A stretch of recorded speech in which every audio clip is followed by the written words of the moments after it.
তাণ্ডব নিয়ে অনেকের অনেক ধরনের কথা ছিল যে আমার স্ক্রিন টাইম কম, কিংবা নানান ধরনের হয়তো কমপ্লেইন থাকতে পারে, তবে আমি অ্যাজ অ্যান আর্টিস্ট অনেক বেশি মানে স্যাটিসফাইড ছিলাম কাজটাতে, কারণ আমি অনেক কিছু শিখতে পেরেছি সেখান থেকে। সিয়ামকে ছেড়ে মোশাররফ করিম এবং চন্দ্র চৌধুরীকে কাছে টানলেন সাবিলা নূর। আমি একটা অনলাইন হেডিং দিলাম। আমি কোনো কিছু বলবো না।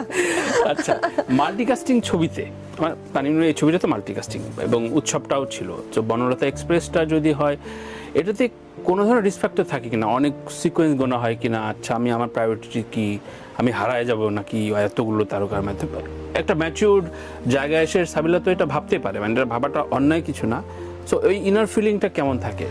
ভাবাটা ডেফিনেটলি ভাই অন্যায় কিছু না, তবে আমি আসলে আবারও আমার যদি কারোর সাথে কাজ করতে ইচ্ছা করে কিংবা কোনো গল্প পছন্দ হয়, তখন আমি আসলে খুব বেশি কিছু মানে ক্যালকুলেশন করি না বা স্ট্র্যাটেজি করি না। এবং আমি অনেক আগেও এটা বলেছি যে আমি আসলে অত স্ট্র্যাটেজি বা ক্যালকুলেশনে খুব বেশি বিশ্বাসী না। আমি যদি একটা গল্পে বিশ্বাস করি বা একজন ডিরেক্টরের কাজকে বিশ্বাস করি, তখন আমি সেই প্রজেক্টটাতে কাজ করার জন্য একটা ইন্সপিরেশন পাই।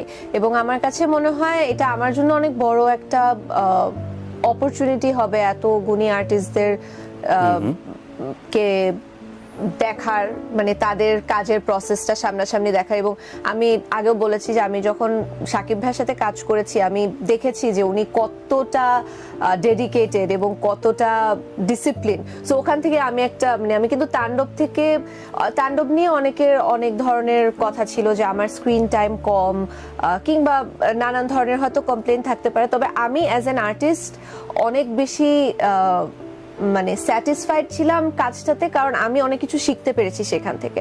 আমি দেখেছি যে শাকিব ভাই কিভাবে কাজ করেন, উনার প্রসেসটা, সো সেটা আমাকে ইন্সপায়ার করেছে। সো আমি ওই শিক্ষাটা নিয়ে আমার নেক্সট ফিল্মে চেষ্টা করব সেটা কাজে লাগানো, এবং নেক্সট ফিল্মের শিক্ষাটা চেষ্টা করব পরের ফিল্মে কোনোভাবে কিছু মানে বুঝছি অ্যাপ্লাই করা যায় কিনা।